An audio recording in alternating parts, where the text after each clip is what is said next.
You know, when a doctor tells you, Allahu Akbar. Now I've given this example before. When a man's heart suddenly fails and he gets a pain and he drops, then they pick him up and take him to the hospital. And the doctor says, you know what, you've got to give up smoking. Wallahi, 9 times out of 10, if not 10, he gives it up. Why? One doctor told him that. One doctor.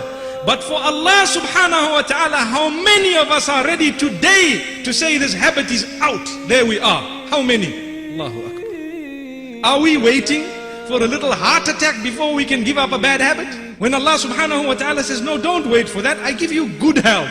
But whilst you're in good health, leave that. Allahu Akbar. This is why we say, some people turn away from Allah. They don't want to worship Allah, neither in Ramadan nor outside the month of Ramadan. So what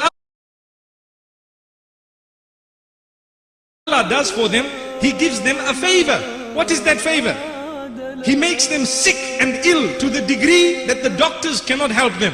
So what do they have to do? They are forced literally to say, Ya Allah, for the first time in their lives, raising their hands and coming salah early, mashallah.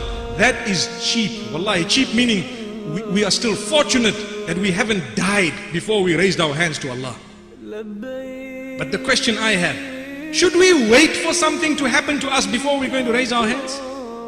This is why Allah says, be thankful, be grateful, recognize the devil and know about him before he even comes in your direction, so that you will know how he tries and distract you.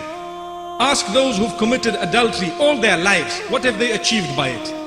Ask those who have sinned all their lives gambling, what have they achieved by it?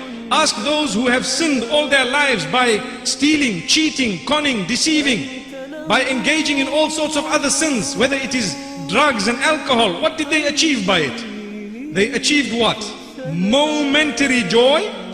Is that what they got? And now, if Allah has mercy on you, He will grant you a chance to say, Ya Allah, forgive me, never again will I do this.